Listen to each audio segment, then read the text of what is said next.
That's what you call standing on business right there. Oh, makes contact, devastating shot. This dude is about to leave his feet. He is stunned. He is petrified. He ragdolled him. Flapjack, pancake, it's a wrap. This dude wears a neck roll, guys. So this guy is about business on the field. When was the last time you seen a guy wear a neck roll? Midwest corn-fed type of offensive lineman that just is about his business. Oh my gosh.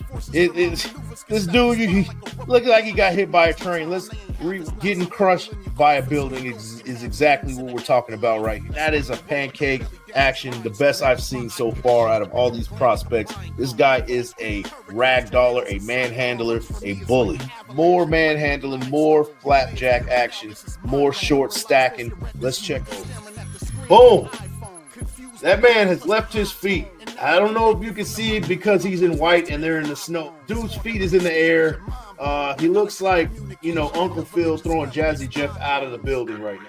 Speaking Sumerian, the oldest language in human history. I can't explain Yo, it. it's your boy, Big Mike Raider. You already know what it is. We're at day 5 of the 30 Days, 30 Prospects, Season 3, where today we're covering Kelvin Banks Jr. out of University of Texas, 6'4", 320 pounds, plays tackle, potentially can play guard. He's very versatile. He's a pass blocking extraordinaire. We'll get more into it. We're going to talk about his pros and cons, and then I'll tell you where I think he might fit in with the Raiders and where we can pick him up. 6 might not be an ideal spot for us to pick up Kelvin Banks Jr., to be honest with you, but if we move back, which I already told you, this has been the theme of the show so far. Moving back is the name of the game. If we move back, get him at around the mid-teens, 12, 13, 14, something like that, pick him up, get some additional draft capital. This might be a good fit for the Las Vegas Raiders. But before we get into anything else, man, I need for you guys to like the thumb, hit the sub, and share with your folks. Big Mike Raider. So let's get into this thing, man. Kelvin Banks Jr. out of University of Texas, like I said, 6'4", 320 pounds. Shout out to PFF.com. The pros from Kelvin Banks Jr. Flexible hips and wide base for powerful stance. Yeah, you can see he's an athlete. Flexibility is the name of the game for him. That's kind of where bread is butter with him. That's where the base comes from. That's where he, the power comes from, just the flexibility. He doesn't look stiff out there, and you can tell in the film, right? Next one is foot speed. Explosiveness is top tier. Yeah, absolutely. Good feet. And we're going to look at in the film. We're going to do a film breakdown, like I said, and you'll see exactly what I'm talking about. Can move while squatted, low pad level. Great pad level at 6'4". Just to be honest with you, man, a lot of these offensive linemen, they have trouble trying to keep the pad level low, trying to keep that flexibility and trying to get underneath defenders. Kelvin Banks Jr. doesn't have a problem with that. It's a rare attribute to have at that position at any part of the offensive line, whether you play guard, center, or even tackle, right? So that's one of his pros. Second level, great second level space blocker. Yeah, he knows how to get to the second level and find a man and take care of business once he engages, for sure. Natural athleticism gives him high zone blocking potential. Absolutely. You'll see exactly what I'm talking about. Really impressive balance for 320-pound plus player. Yeah, he's an athlete. He's a dancing bear. So those are some of his pros, right? And let's get into some of his cons. Height hints at shorter arm length, which shows on tape. So that's one of the big things that's a problem with him, and that's why a lot of people are considering him to make a move over to the guard position, because he has really short arms. His arms are at about like 32 inches length. Like I told you on the previous one, is that you want your offensive tackles ideally to have a length of 34 inches, right? He's at 32. Really short arms. Might be more applicable to play at the guard position. And, to have somebody like Kelvin Banks Jr. who can swing from guard to tackle, that's an ideal situation to have. this in the name of the game in today's game, where you want your offensive lineman to be very versatile, right? So it's a con, but it could be also to his benefit.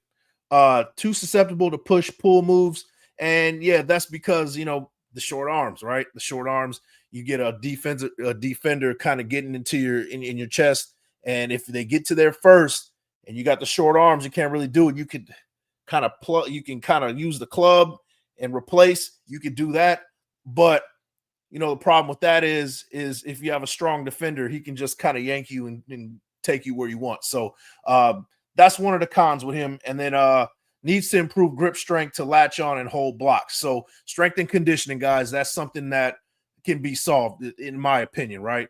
And like I said before, the Raiders have one of the best strength and conditioning programs, facilities in the NFL. So I think it would be a good fit for him to fit with us at the tackle position, or even move him over to guard, since DJ Glaze seems to be doing a pretty good job. But what do you guys think about that? Pros and cons from Kelvin Banks Jr. I think he would be a good fit, maybe at the tackle, swing him over to guard possibly. But let me know what you guys think. Moving back and possibly picking him up and kind of seeing where things where things go from there. Let me know what you guys think, man. And with that, let's get into let's get into draft placement, right? So, Kelvin Banks Jr., like I said, it's a big, vast range with him. A lot of people got him as high as 5. There's people who got him as high as 5. One expert says number 6, that's where he's going. And then you have another one that has him on the other side, dropping to number 27 overall. Let's break this down, right? Like I said, number 5, DraftNet has him going number 5 overall. CBS has him going to us at number 6. Draft Buzz, number 7 overall. So top 10 guy, right? SI has him at 10. And then this is where the sweet spot comes up, where we can probably trade back in this range if we really wanted to get some more draft capital, at the same time bolster that offensive line once we move back. So NFL.com has him at number 14. Maybe that's a good spot for us to kind of sit at and wait for the board to play out.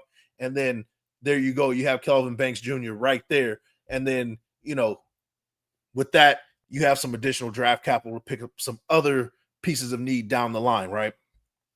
24/7 Sports has him at 15. Todd McShay has him at 19. ESPN has him at 20. So does PFF at number 20. And then PFN, Pro Football Network, rounds it off at number 27. So it's a big range, right? You have some people who thinks he's a top 5 pick in this draft. There's some people who think that he's a late first round. And I think it's because of his question. It's a big question. It's a big, almost a red flag that he has shorter arms than desired at the tackle position. But I think it's a good fit for the Raiders. And if you really feel strongly about how he fits with the Raiders, you pick him up in that 14-15 range to put him at that guard or even the tackle position if you really feel strongly about him. So there's some pro comps that I really want to talk about, and it'll make you probably feel a little bit better about where he is. So Peter Skoronsky, 30 Days, 30 Prospects alumni. I talked about him last year. That's one of his pro comps. Elijah Vera Tucker, pretty good offensive lineman in the league, plays for the Jets.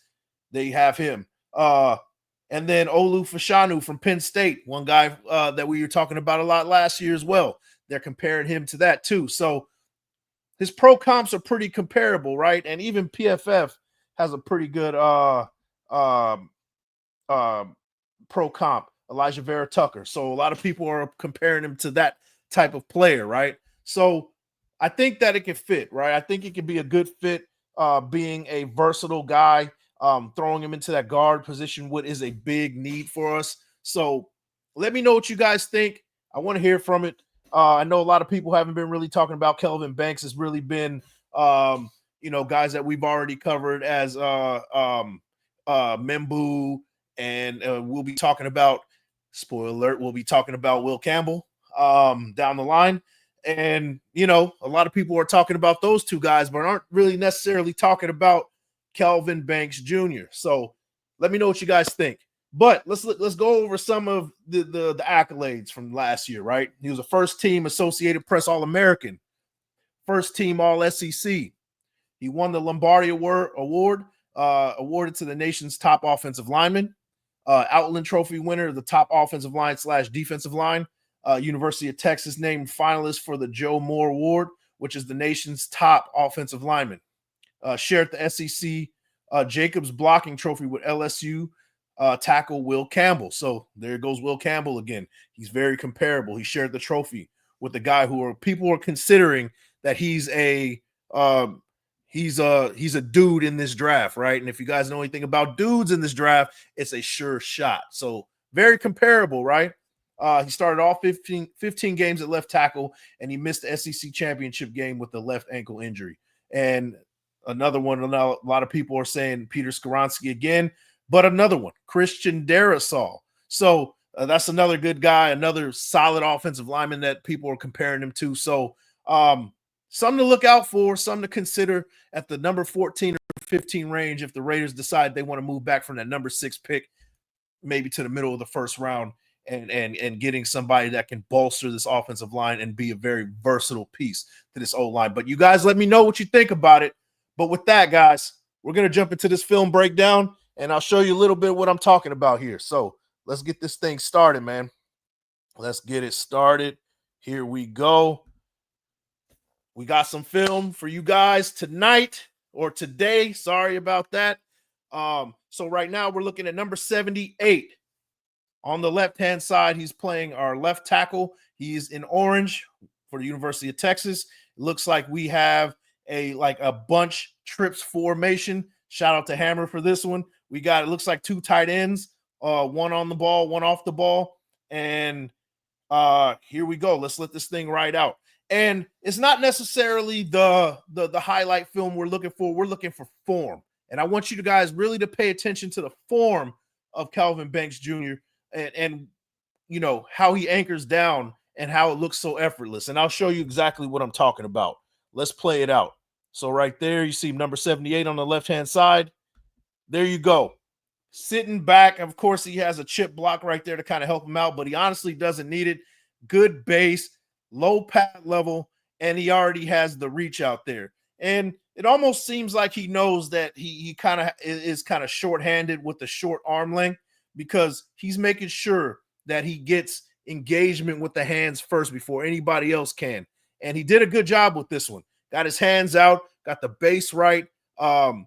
Hips are turned out just a little bit, but he's staying pretty square to secure that pocket and secure that blind spot for his quarterback. So it's not necessarily the big plays that you're looking for, but just some good fundamentals. I wanted to show you that this guy is a pass blocking extraordinaire. In fact, before we even continue with this, according to NFLDraftBuzz.com, they give him a pass blocking grade of 100%, which is I've never seen that on their grading scale. I've seen someone in the 80s and 90s, but they gave him a 100% grade. So this is an elite pass blocking specialist. This guy gets it done with the pass blocking. So it's not necessarily the prettiest looking thing in the world, but he gets the job done.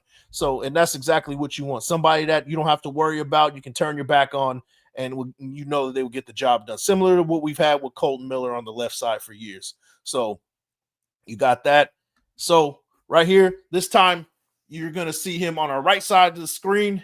Like I said, he's wearing number 78. He's going against number 33 for the University of Georgia on our right-hand side, outside shade of him, and we'll see what he does right here. And like I said, guys, it's not necessarily about the home run, the pancake all the time. And don't get me wrong, we're going to get some pancakes down the line, but I just want to show you exactly what kind of fundamentals he brings to the table when he's pass blocking.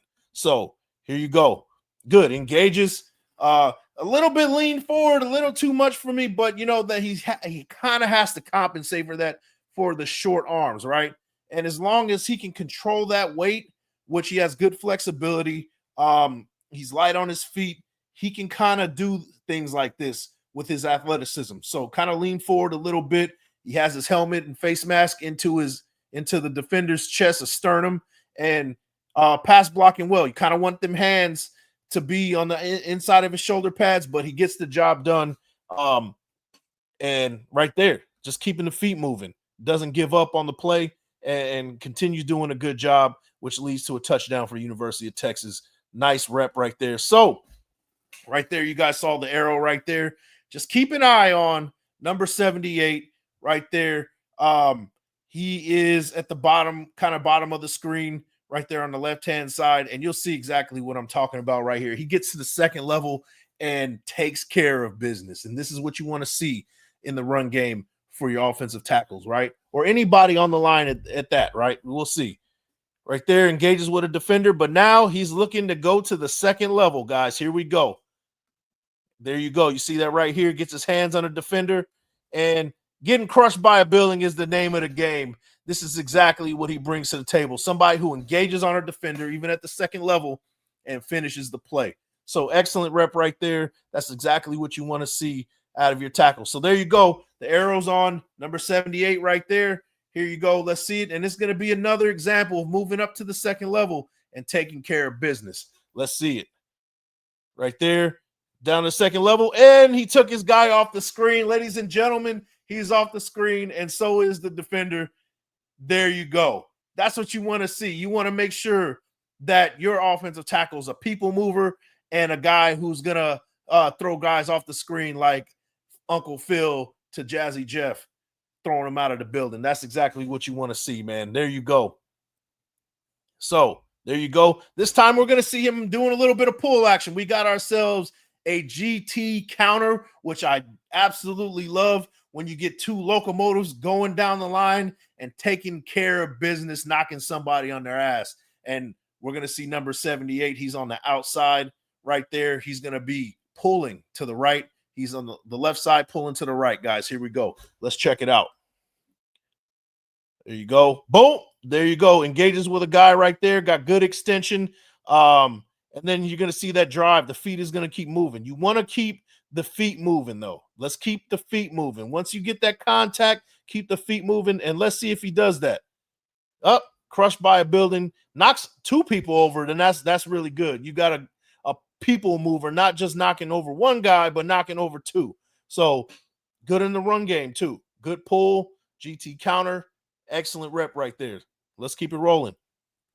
So, ladies and gentlemen, this is a freight train going down the road right here, and poor little defenseless defender is going to get knocked on his ass. Let's see it.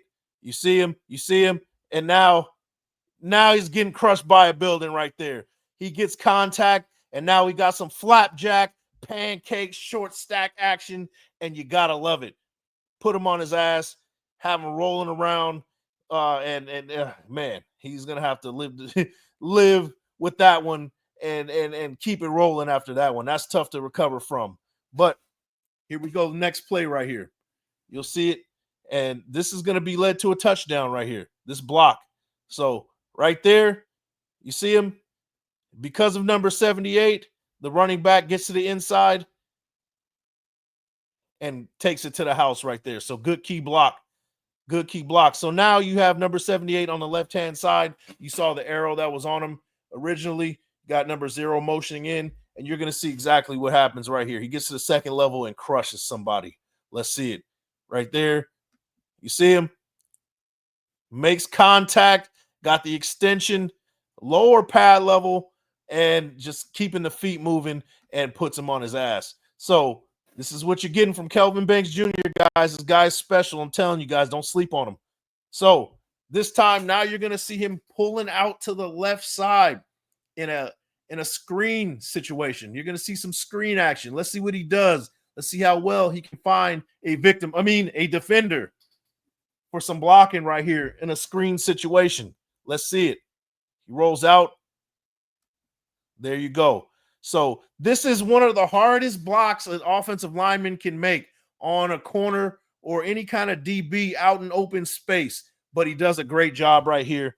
He puts a body on him, and he's putting him to the ground. Not necessarily a flapjack or pancake, but he puts him to the ground, and his running back is getting a bunch of yards, right? So good rep right there. So now you got number 78 right here on our left-handed side. It looks like he's driving in. He's a people mover. And this is exactly what you want to see when things get, down to brass tacks. You want a nutty, gutty guy down in the goal line who's going to be a people mover. And that's exactly what he does right here. He knocks multiple people over into a pile and leaves a wide open hole. Look at that. You could put a dang F-150 in that hole, and it's not going to touch anybody right there. Number 78 leading the way, knocking over like 3 people right here, which leads to Jonathan Brooks, a 30 Days 30 Prospects alumni, in for a touchdown right here from last year in 2024, sorry. So there you go, touchdown, people mover, flapjacking, pancaking about 2 or 3 people, and that's what you want to see from your offensive line. There you go, guys. Kelvin Banks Jr.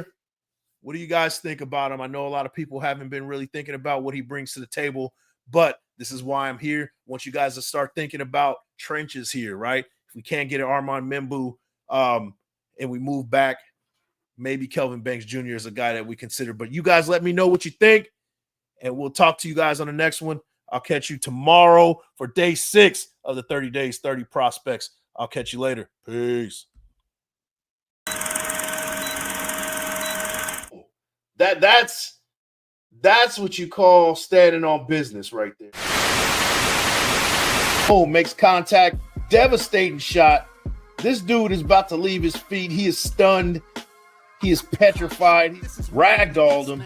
Flapjack, pancake, it's a wrap. This dude wears a neck roll, guys. So this guy is about business on the field. When was the last time you seen a guy wear a neck roll? Midwest corn-fed type of offensive lineman that just is about his business. Oh my gosh. This dude, he looks like he got hit by a train. Getting crushed by a building is exactly what we're talking about right here. That is a pancake action, the best I've seen so far out of all these prospects. This guy is a ragdoller, a manhandler, a bully. More manhandling, more flapjack action, more short stacking. Let's check over. Boom. That man has left his feet. I don't know if you can see it because he's in white and they're in the snow. Dude's feet is in the air. He looks like, Uncle Phil throwing Jazzy Jeff out of the building right now.